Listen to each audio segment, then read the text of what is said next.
All right. Welcome, everybody. My name is Mary Rochelle, and I am joining you from Boulder, Colorado, and I'm so excited for this latest edition of Lead, Grow, Deepen. If you're new, welcome. If you're returning, welcome back. I just want to share a little context overview before we get started with our guest, Sophie Egan, today. So the diversity series, Lead, Grow, Deepen, has 3 goals. They are lead with inclusion, grow diverse representation, and deepen our partnerships with DEI. So ISS Guggenheimer is a company of belonging. It's a place to be you, be who you are, become what you want, and be a part of something bigger. Today, we're talking to Sophie Egan. Before I bring her up, I just want to give you the heads up. We have a live chat going on. You can ask questions there. You can applaud by putting a 1 in the chat. And we'd also love to hear what city you all are joining us from. So go ahead and plug that in so we know some of the great places that we have ISS Guggenheimer folks joining us. If you're watching this on replay, we're glad you're here. Please also chime in on the comments below and let us know what you're resonating with. You can also subscribe to our channel so that you can get notifications when we go live. All right. Here at ISS Guggenheimer, we have some ERG groups that are really wonderful to get involved with. So please scan the QR code and get connected. There's lots of great opportunities to lead one of these groups or just become a member so that you can take advantage of all of the resources and events that they put together. All right. So, oh wow, we're seeing lots of folks chime in, and I see hellos from Chicago, San Francisco, Council Bluffs, Iowa, New Albany, Ohio. Welcome, everybody. So let me introduce our guest of honor. Her name is Sophie Egan. She is the author of the 2020 book called How to Be a Conscious Eater. It's one of my favorite books because it really drills down into a lot of questions that many of us have about nutrition, sustainability, and food and how they all connect. She also has a consulting practice that's a catalyst for food systems transformation. She's based in Boulder, Colorado, and is the mom of 2 very active twin sons. Sophie's an internationally recognized leader at the intersection of food, health, and climate. She serves as Director of Strategy for Food for Climate League, Director of the Stanford Food Institute and Sustainable Food Systems, and she's the co-director of the Menus of Change University Research Collaborative, which she co-founded. Then in her free time, she also contributes to the New York Times Health section. So Sophie is a very impressive, wonderful human. We're very lucky to have her. Let's welcome Sophie to the stage. Hi, Sophie. Great to be here. Thanks so much. Yeah, we're so glad to have you. And it looks like folks in the audience are excited to have you here too. So I'm going to get started with a couple of questions, and then we're going to open it up. Folks in the chat will be able to put in questions that they might have toward the end of this session. But to get started, Sophie, could you just share what initially sparked your passion for the connections between food, health, and climate? Yeah, absolutely. So it's hard to pinpoint one moment. I think some people do have kind of that, conference or they see someone speak or they read a certain book. And it was really more an accumulation of experiences. But my family's really obsessed with Italy. This is a picture of the Amalfi Coast. We have no connection to Italy heritage wise, just my parents are wannabe Italians. And I think it's because of the good food. So we lived there when I was a kid and we lived on a farm. And I won't say that at age 10, I decided I'm going to go be a food systems change maker, but it certainly planted a seed for me to understand not just where food comes from. We talk about that a lot in kind of many people's journey stories, but really about food culture. And it was actually about a decade later when I was studying abroad at the University of Bologna, and I got to take a class by this incredible professor named Massimo Montanari. And he coined this whole concept, or I don't know if he coined it, I should say, he was the first person to introduce me to the concept of food culture, meaning the mores, the social norms, the relationship that individual people have to food because of the way that everyone around them relates to food. And really the value that society in a given place, a geographic region or culture or society, really places on food, and the extent to which it does or doesn't support human and environmental health. So I would say that it was really kind of that light bulb that was set off for me in coming back to the United States and saying, what is American food culture and how is that related to some of these crises that we're seeing of especially human health, physical health. Obesity epidemic was a big conversation at that time, and that set off a lot of questions for me. I'll say that it also relates to kind of my first job out of college, where I was actually working as a food and travel writer for Sunset Magazine a million years ago. There were these things called magazines. I don't know if anyone's read one, but it was a really fun job. I got to travel all around the American West and go backcountry skiing and eat 5 brunches and write about the best one.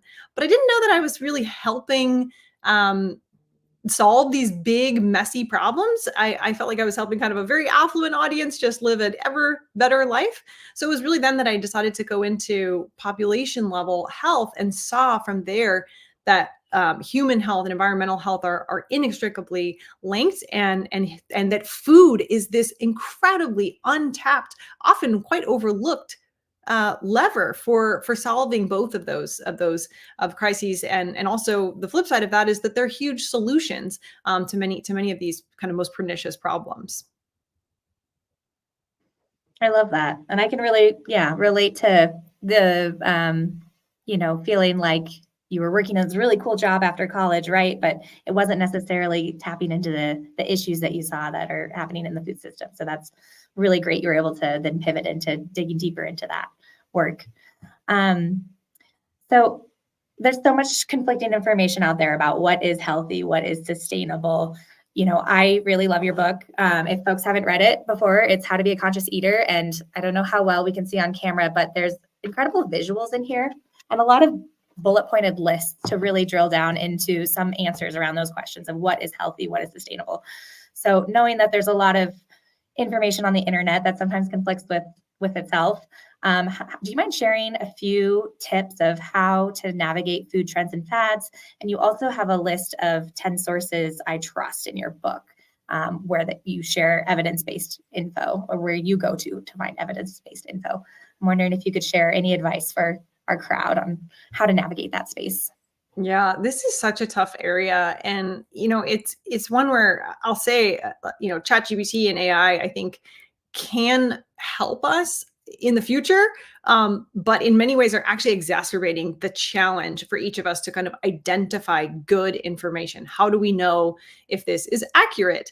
I have a piece of my work that is explaining to the world, really it's answering reader questions for the New York Times about food and health. And there is a very high bar at the New York Times, but also all the kind of more traditional media outlets that I've ever worked at about fact checking. That first job was actually about fact checking and understanding what is the source of information. Is there a funding entity behind that information that might have a certain agenda, might have conflicts of interest? How recent is that information? Or is there, has the science evolved? Has has a certain kind of consensus on something evolved.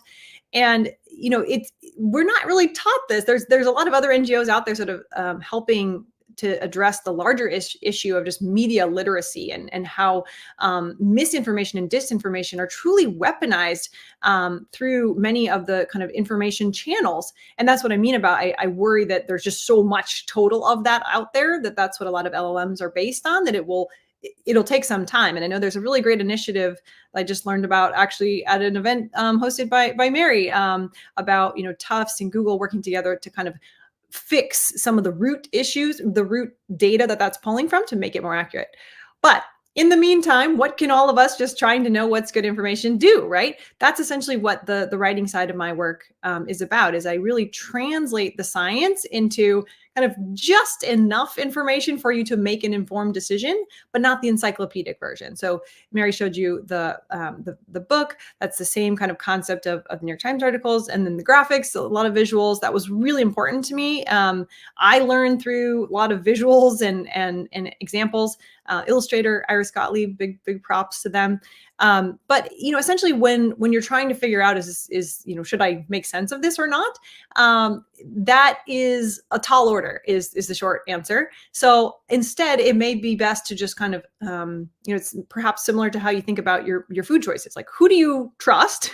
Where instead of each piece of content that you read, you're having to sort of investigate. Maybe there's just certain platforms where that they have that high bar. They've gone to that trouble. So Mayo Clinic is an example. There's a link that we will share to that 10 sources I trust document. Perfect. Thank you. And this was a few years ago, so I'm sure there are new ones that have emerged. I would probably add Civil Eats to that list, where they're standards of that fact checking, of source verification, of looking a layer below, again, kind of what's the potential bias or potential kind of hidden agenda. Those things are good. I also really like sources that list their citations. So, Mayo Clinic or World Resources Institute, or a lot of these, they've made the information accessible. You're not sitting there reading an academic journal article, but they're linking to the original source material, so that if you do want to go a step further, or you do question it, or you do kind of wonder, was that funded by someone that has again, a conflict of interest, you can kind of take that step. So, it's a lot to ask of people, but I think the bottom line is sort of like finding those platforms that are either think tanks or media outlets, or academically run. Harvard Nutrition Source, if I had to pick one for nutrition, it would be that one. They also list a lot of their resources, their citations, and then World Resources Institute is a really phenomenal source for all things sustainability, and food, of course, is going to land in both. I love that. That's super helpful and tangible as a consumer thinking about, what choices I'm making, but also, most of us work in food services and are making these choices on behalf of our clients sometimes. So it's super helpful to think about who are the people who are already doing the work of figuring out these answers, so that we can trust them and go to them, right? There are people who are fact checkers full time. That's their whole job. So let's rely on those folks, find those sources that we trust, so that we don't have to feel overwhelmed, right? So right, because you'll drive yourself crazy if you're trying to sort of debunk or question or wonder. But at the same time, the kind of flip side of that is to bring a healthy dose of skepticism to social media posts in particular. One of the most interesting things I'll just say is that in the US, at least, people rate friends and family as sort of their go-to source of information about food and health, right below very well-trained medical professionals and nutrition professionals. And that's interesting, because that has both good and bad, right? It's the power of social norms. What I was saying before, we can, use peer pressure for good. On the flip side, if you have friends or neighbors who are sharing disinformation and misinformation, you're going to be very, very, I won't say vulnerable, but you're going to be very receptive to that information, because that's your trusted messenger. So, I work on both sides of this, which is, how can that be a problem? And then also, when we have really good information, how do we get it into the hands of those most trusted messengers? Because it's not me. It's not going to, in some cases it's me, but it's not often the sustainability professional or the person sort of, the advocate. It's often going to be somebody, chefs for that matter, are very much on the top of that list as well. Absolutely. And that's a great reminder. So thinking about these topics, right? So they can often be divisive. I know, I moved to Montana to work in school of food and was really excited about introducing all the local lentils there, but it was a very, predominantly, cattle ranching community. And so there was a lot of, different opinions about what healthy and sustainable looks like. And some people feel very strongly about some of these topics. So in general, how do you approach your communication and storytelling to bridge divides and inspire positive action among folks? Yeah, this is a huge topic. It's a real challenge. The short answer is that I found an organization whose whole mission is doing that, and it's Food for Climate League. I'm the director of strategy there, one of the many hats, as you heard. But if you heard sort of the beginning of my journey, it's kind of an amazing mind meld that this founder and executive director Eve Thoreau Paul and I had, which is really about social norms in particular and the power of culture to drive healthy and sustainable behaviors. She's also an author, and it was also both of us saying, the messaging here is not helping the cause. How do we do this better?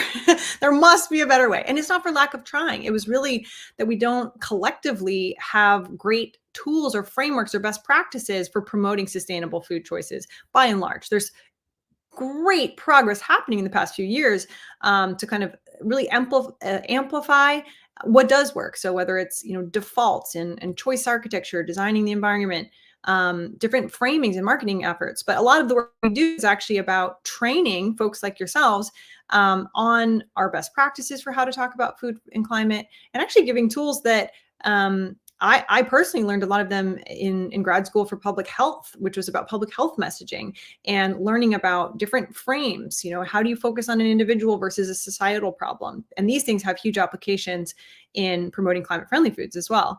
But to answer your question about how divisive this is, one of the biggest things that we see is that climate is a very triggering word in particular. And, health is its own bucket of, as we were saying, mostly the misinformation, disinformation. I've written a lot in the past, just to stick with that for a second, about also diet evangelism. There is a very scary amount of, essentially people peddling a product like a miracle cure. So that again has its own kind of set of problems and dangers. But climate is especially really, really triggering. So what has really been quite heartening to me and my colleagues at Food for Climate League is to see some of the data emerging about what does unite people. Where is that entry point? Where is that common ground? And one of the most interesting studies that I saw recently is from Potential Energy Coalition, and they work with the Yale program on climate change communication. If you don't already know about them, you should definitely check them out. They study essentially Americans' attitudes about climate. Do they think it's real? Are they concerned? Are they alarmed? Are they very alarmed? Are they willing to do something about it, vote about it, et cetera? And what's so interesting is that they tested 18 different framings, 18 different messages in 23 different countries. And this, I swear, this like never happens. One message rose above the rest by far. And it was this idea of supporting, preserving the planet for the next generation. And I think that just speaks to whether you are red or blue or purple or whatever color, stripes, religion, all these things. Fundamentally, as humans, we care about protecting our children, giving them a good life, next generation to come. That is so universally uniting. And if Food for Climate League really focuses on those kind of more core human needs versus a specific subculture, a specific dietary tribe, a specific region. And this study example, which we can also pop in the chat, that also really speaks to wow, what if we just leverage kind of this clearly universally appealing framing and kind of shy away from some of the arguments that aren't as appealing? The other thing that I find really heartening, there's a great, I haven't read the book, but I heard an excellent interview with an author named Priya Fielding Singh. And she has a new book called How the Other Half Eats.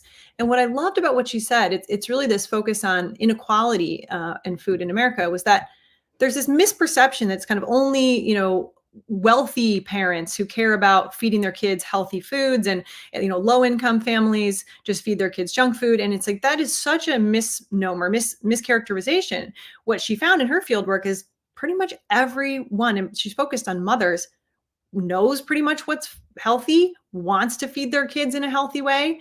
And again, I think that there's just something there about these intrinsic biological needs. And the more that we connect the messaging about healthy, sustainable foods to these just more basic, trying to put food on the table, feed my family, have a good life, ensure that future generations have a good life, have enough resources, and so on. That's going to, I think, get us a really long way at bridging those gaps.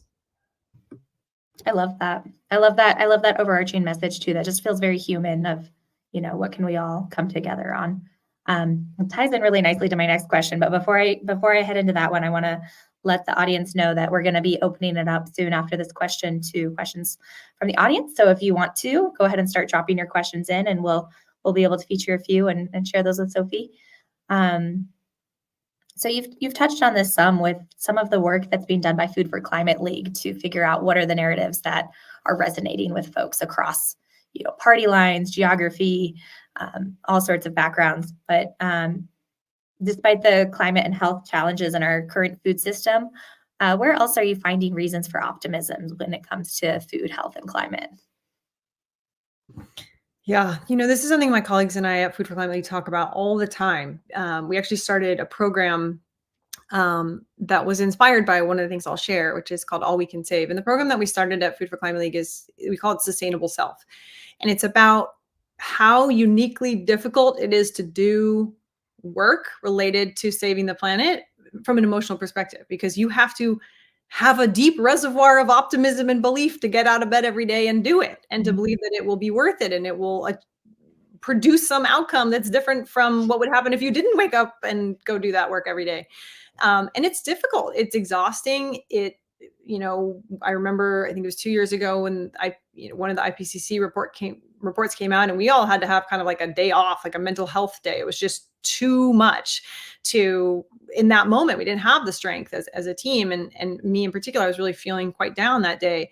And so where do we find it? Where do we find that reservoir of optimism and hope and belief? And also eco anxiety is real. There will be these ebbs and flows. But for me, a big kind of North Star, or maybe I would say it more as like a touchstone, is the All We Can Save Project anthology. So this is this beautiful book. I highly recommend, if you haven't already read it, to do so by audio, because it's, I want to say 30 or 50 different essays, poems, articles from all these different contributors. They're all women, and many of them are read by either famous actresses or by the authors themselves. And so if you listen to audio, you get this incredible spectrum, but it is this incredibly beautiful, just ode to the planet. All we can save. It's what we can save collectively if we get this right, if we figure out how to shift diets, how to achieve climate policy that ensures the just transition in all of these different areas of our economy, not just food, and so on and so forth. And I just find it's sobering, but also incredibly uplifting. It's the full range of emotions on the spectrum, I'll warn you.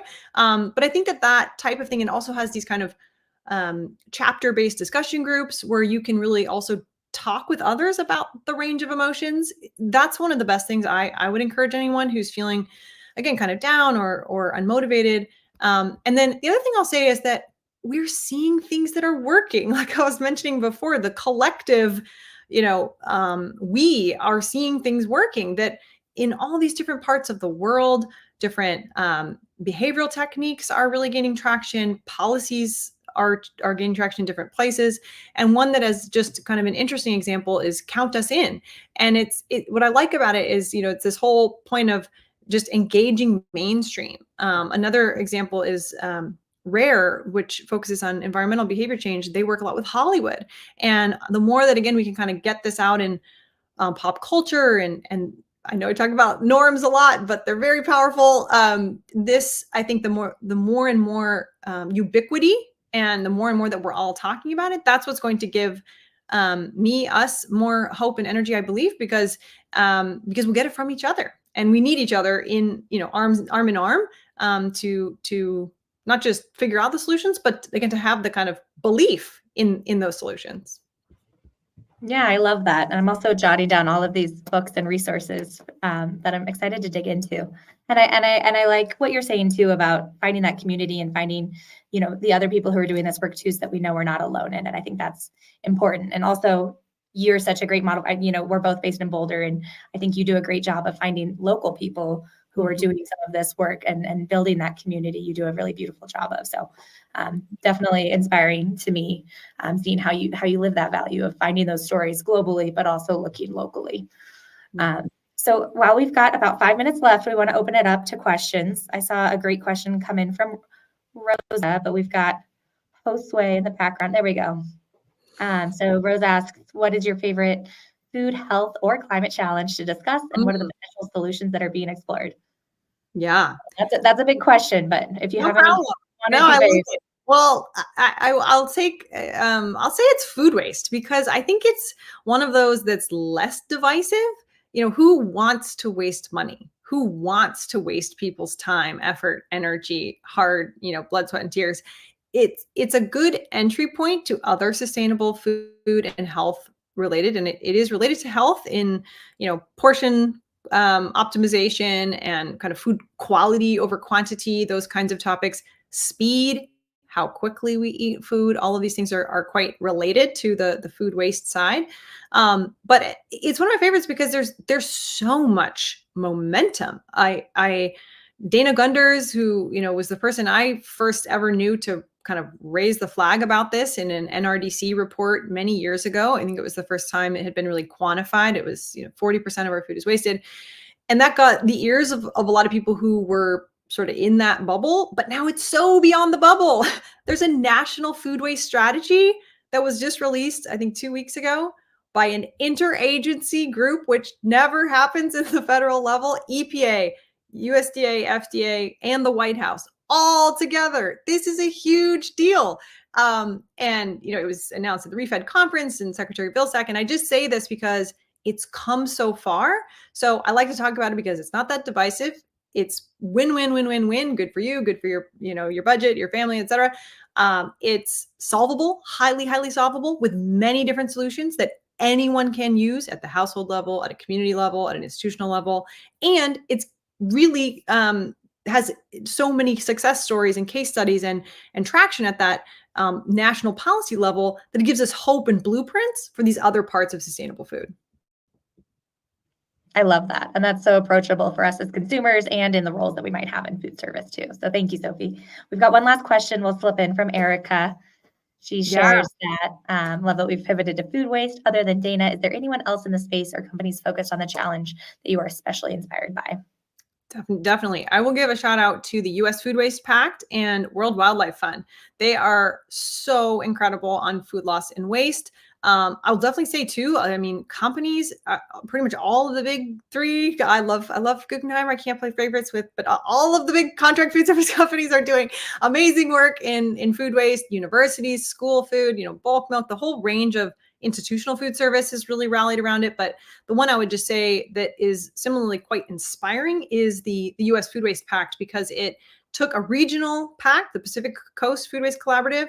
It leaned into the national target and is now, again, kind of taking a blueprint, scaling it, and also doing that translational work that we said before. World Wildlife Fund fundamentally as an NGO is very close to the science, but they're making this highly actionable for companies and for eaters through collective action. And there's nothing that excites me more than collective action. So that's the other big one I'll give some love to.